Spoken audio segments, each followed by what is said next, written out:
Sumit Malhotra, MD at Bajaj Consumer Care, to try and understand what's going on with their business. Sumit, hi, morning. You've re-entered the cooling oil segment after Kailash Prabhat, but this time around, it is via the umbrella brand, which is Bajaj Almonds. What is it that you plan to do differently exactly? Yeah. I think we are trying to take advantage of the brand strength that Bajaj Almond Drop has and launch a light cooling oil. And the whole idea being that by nature the existing cooling oils in the market are dark, red and basically strong in their sort of cooling effects. If I can have a lighter cooling oil, it makes a lot of sense for people who do not venture into that segment just because it appears too harsh.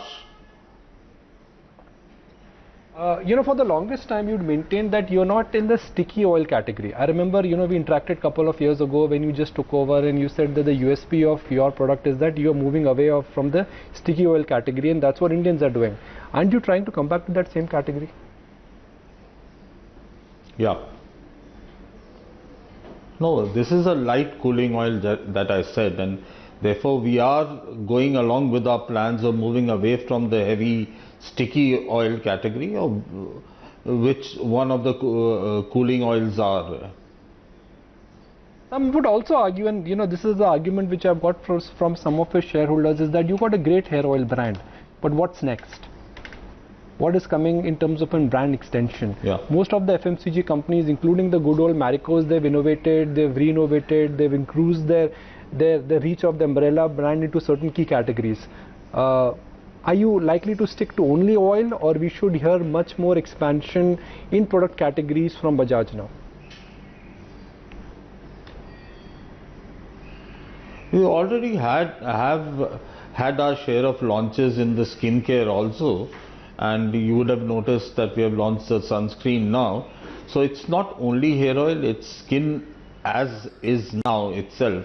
But answering you directly in terms of extension of Bajaj Almond Drops, yes, that's something that we have been working on for the last couple of years. And the first attempt is the cooling oil. And if our researches show that there are opportunities there, we would go ahead with that.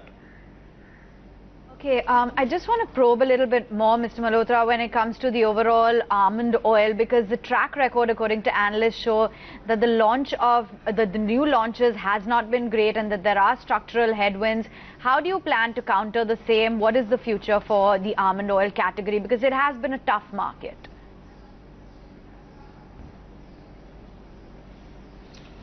See, one, let me correct you, there is no almond oil category, and even though we marketeers sort of divided between coconut, amla, light hair oil, cooling, etc., etc., the consumer doesn't see it like that. The consumer looks at all of this as a hair oil. Then, therefore, we need to find our own strength within the repertoire that consumer thinks of while buying hair oils. Up till now, we have got a very unique proposition, which is light hair oil with the nourishment of almond.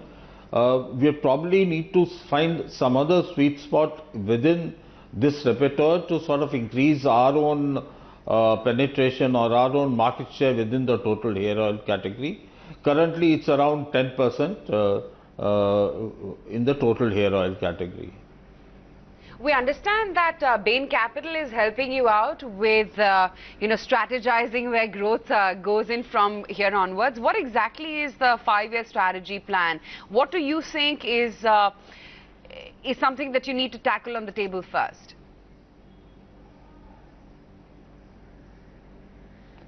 See, one, yes, we have just tied up with Bain, and therefore there is no strategy that has come out of our interaction with Bain. The whole logic is that we believe that there are headwinds and growth over the last 3 quarters are really picking up, and this is the right time to invest both in terms of strategy and implementation of the strategy, and that's why we believe that there was no better organization than Bain to help us, because they've had a proven track record within India and have had quite a few visible successes in their strategy out here. You know, we've seen very erratic volume sales numbers from the FMCG industry this time. HUL had good numbers, we did not get such a great number from Emami. In your business, where do you think the volume growth is headed? Do you think this year could be another year of 10% volume growth for the categories which you represent?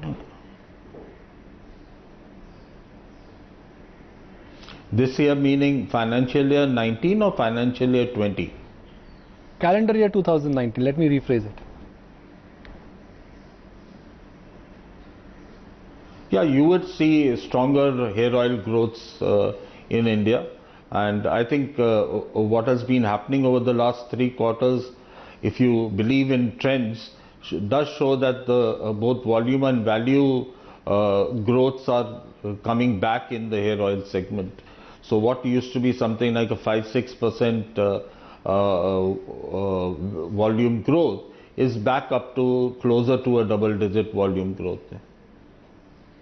Just a quick word then on where you see your margins headed.